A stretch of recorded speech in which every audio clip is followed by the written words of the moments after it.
What's up, guys? Welcome to Chasing Pelagics. I'm Jeff, and this is your SoCal fishing forecast for Thursday, May 29th. I'm going to call it, this is the official start of the 2025 fishing season. As I told you before, don't jump out there too early. Conditions are getting a little wild. We had a lot of wind, and it looks like summertime is finally starting to kick into effect here. So over the next several days, you'll see that we got temperatures are creeping up here into that summertime weather that we were looking for. Do not be discouraged by this cloud cover, though, although it's going to be a little bit deceiving here, and I'll give you the reasons why. Here's our current wind model over the next couple days. We still have those northwest winds, but as you can tell, the direction has changed because the cutoff low is heading below us currently, and that's keeping those winds in that direction. Now, what is it doing? It's giving us a little bit of an eddy, as you can see right here, that south wind blowing up, which is going to help our water temps, although they're already doing pretty great. It's going to continue to help them. And then, as you notice, we fade into Saturday and Sunday, we get very, very little wind, pretty much under 10 knots everywhere. So yeah, I am very much looking forward to this weekend fishing. I'll be out there Saturday. I haven't decided what my game plan is yet, but we'll go over a variety of things we got available to us. And yeah, that's pretty much it for there as far as the wind goes. But the reason why I'm bringing up that low is down below the border here we have our first official kickoff of a named storm. Don't ask me what it was because I already forgot. We're on the first list already, but as this thing moves up, it doesn't slide into the SoCal swell window. It's kind of changed in the last couple hours. Again, these tropical storms move around, but the idea, generally speaking, is it's going to head towards Cabo, kind of fizzle out. But what it's going to do is it's going to bring that tropical moisture up here, and it's going to come into the SoCal area. So we might get a little sprinkle, but you kind of is going to get that warm and humid weather that we typically associate in August and September, but we're getting a little taste of it here, potentially this weekend. So that's kind of the idea, what's going on with that. And as I mentioned, every year when we see this tropical activity is one breeds another. If we fast forward here till next week, boom shakalaka, look who's out in the backfield, another one. So we don't know where this one's going to go. This is way too far out to be accurate, but like I said, one usually breeds another, and we got that potentially hanging out there. So it is what it is. 8-day chlorophyll. Picture's a little bit different than what we saw in the last couple of days, and I want to kind of keep this in the back of your mind here. When we talked about those northwest winds last week, how this would be blowing through here, and what do you know, all this water's turned up in green, and everything else on the inside pretty much hung out okay because of the eddy condition. So even though some of it did kind of come west for those couple of days, overall looking pretty good. The red tide is cleared up along the coast pretty good, except for down here towards the Coronados. Is it the poopy water from Tijuana that's making this stuff stick around a little bit? Who knows? But definitely still greened up down there. And let's take a look at, we'll look at our 3-day here, so you can kind of understand the clouds are blocking us a little bit. And this is how you want to use some of your additional tools when you're trying to put this picture together of what our water temps are actually looking like. So first and foremost is extra darker looking warm water here in the front. This is a false reading, okay? This is just being too quick of a snapshot. With the wind picture at a certain hour of the day is going to give you a false reading looking like this, looking that it's just got, it just got blocked by the wind and this water is warmer than what is. Not true. If you're going to come out through here, you'll see that this side is going to be pretty much the same as this. Sometimes you can verify that by just looking at the 8-day chart. You can see it fades off pretty quick there, so not a whole lot of difference. The 8-day chart, this didn't factor in that windstorm that we had the last couple days, so this kind of line of warm and cooler water definitely got pushed way more east than what it's showing here on the 8-day. But when we go to the 3-day, you notice that you don't really have a picture here, and that's because of the cloud cover. So The other useful tools that you can do is, hey, look, guess who's in our picture here? The San Clemente Basin buoy. Lo and behold, San Clemente Basin buoy has water temperature on it. Currently sitting at 65.5. So 65.5 on our chart here is a light orange color. So even though we got like this edge here that's kind of showing like it's cooler than what it is, it's not. It's already warmed up because you didn't get the full picture. So these are little hints that you can use to look at. Same with the Tanner buoy. Just remember that this one is a lot further west than the actual bank, so keep that in mind. Turns out we lost the Cortez Bell buoy over that windstorm.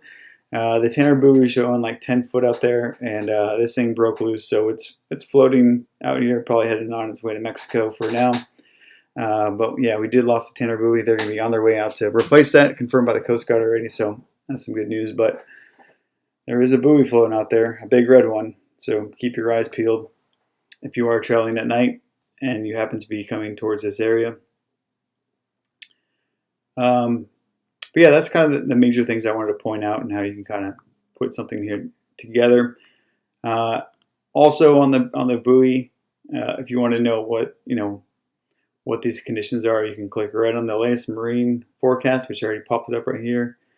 And in this case, it gives you the inshore, the 10 nautical miles and less, or the 10 nautical miles to 60, including San Clemente Island. So we're going to be looking at the San Clemente Island one. I think this is where most people would consider the worst forecast, or the worst of the two, if you're going to try and plan a trip out here. So Thursday night, Thursday, wind less than 10 knots. We got this west 3-foot wind swell at 7 seconds.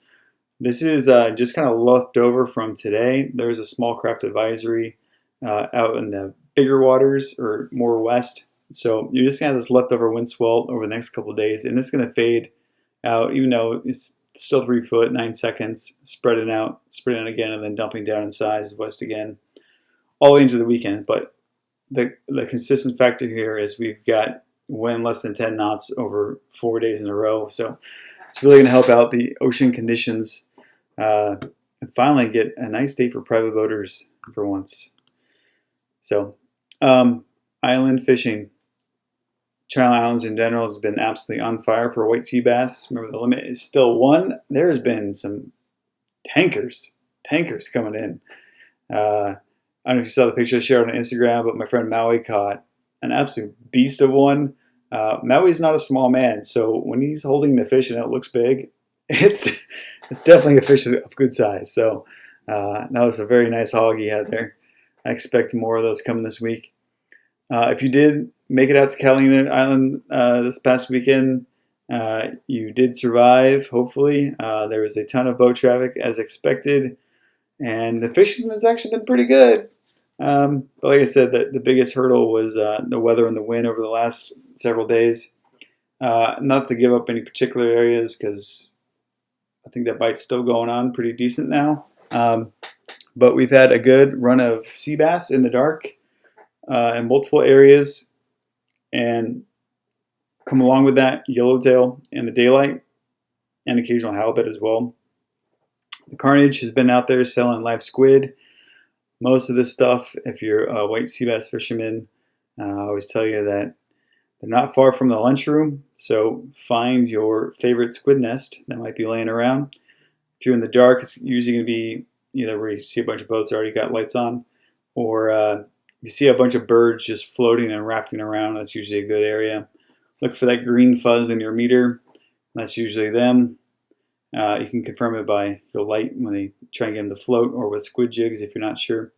But yeah, nice little sea bass bite at Catalina for once. Haven't seen that in quite some time, along with the yellowtail. So nice little turn up at the closest island for once. There was a nice, decent-sized coastal sea bass I saw caught on a half-day boat out of Dana Point Sunday afternoon, I think. So yeah, I've seen the last several years usually a little run of coastal sea bass over a week or two period. Not knockout numbers, but Usually not on squid. It's going to be on fin bait. And there's been a couple of areas in particular, if you've been paying attention over the last few years, or where you might find one. I know you haven't really seen that good run of coastal sea bass since we've seen like 2012, 2013. But hey, you still get occasional one or two there if you don't want to make the trip across the pond. Maybe something to try for. San Clemente Island, we've got kind of the similar combo here. A little bit of sea bass, a little bit of yellows. However, there is going to be some Navy activity here this weekend, so make sure you check out the island forecast or calendar for marine activity for the Navy. More than likely, they'll be shooting some fun stuff off. But Coronados, hit and miss. That green water is going to make or break your day. So if you can get some local knowledge day by day, whether these islands have cleaned up with the water or not, just depends on which way the current's moving and whether that green water stays east or it comes back west and screws this up. But you still have a chance and catch a nice yellowtail at the Coronados. Bluefin, of course, the topic that's on everyone's mind. Let me get back to our bottom detail here. So over the last several days or so, or more or less 2 weeks, this basin has been the area of bluefin. And what keeps them here is going to be the bait and the conditions. Tuna's got to eat 8 out of 9 days, so if there's no snacks, they move along. So what's going to move the snacks? Well, if it's on the surface, it's going to be the wind. And wind and chlorophyll lines, that bait's got to eat too. So if the chlorophyll moves, so does the bait.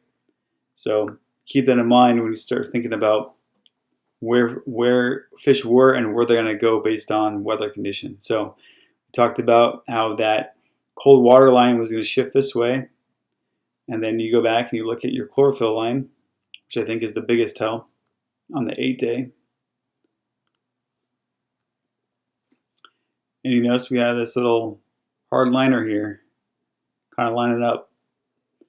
So you start putting the pieces of the puzzle together, you're going to see stuff move in this direction. And we saw it yesterday. I didn't really see much of a report today because it's still a little bumpy out there. But over the next 3 days, these fish that were settled in for a couple of days between the West Butterfly and we'll call it the 267 or the Condom on the bottom half of the basin have spread out. And they went north and they went east with the wind. So as high as the 289, all the way down to the 43, and even over to like the 86, 381 area. So they're kind of picking their way around this basin. So if you're going to head out this way and you see fish, or your last report was, let's say the 43, I'm going to be checking every section of this basin depending on what the weather did and whether we're last seen. So keep it in mind just as you're making your game plan of where fish are going to go, because you can have fish at the same spot 3-4 days in a row and then the next day they're gone, and you got to think, well, why and where and how do all those pieces fit together, especially if you're trying to hit them on the right tide. So kind of put all that together here, but as what we saw the last couple of days, they kind of spread out and they're no longer really focused on the 267, 157 West Butterfly area. They're shaken up, as I like to say, when the windstorm comes through. So hopefully they'll settle in a little bit better over the next couple of days. And thankfully, it's a lot shorter run than the 80-mile run out here to the Condom. It's a long ways for a private boat, especially with some skeptical weather that we had here. So we'll see how it plays out over the next several days. No real talks of anything down below from the Ensenada area. There's probably some sitting out here too. It just hasn't made its way up. But again, usually those guys are running smaller boats and not taking chances on the weather. So we'll see how it all plays out. But that's it for this week, guys. Enjoy your weekend. Be safe out there. There was a gentleman who went missing from Dana towards Catalina. He was found. So, if you saw the news report, I just want to remind you the importance of having the proper safety items on your boat, life jacket. I always carry a backup battery radio just in case I lose my boat electronics, flares, life vests, throw cushion, air horn if you got one, maybe a whistle attached to your life vest. And if you do like to do that offshore fishing, I definitely recommend an EPIRB or a personal locator beacon or PLB. If you want to check out on our website, I wrote an article on those specifics and the reasons and why you should have them and how they differ. But they're definitely really great, useful tools that you should have for your safety, and not only for your own personal safety, but maybe to give a little peace of mind to your loved ones as well. So that's it for this week, guys. We'll see you, and be safe out there. Cheers. Hey, thanks for watching. Make sure you subscribe to the channel and check out our website and online store at chasingprojects.com. And make sure you share the stoke.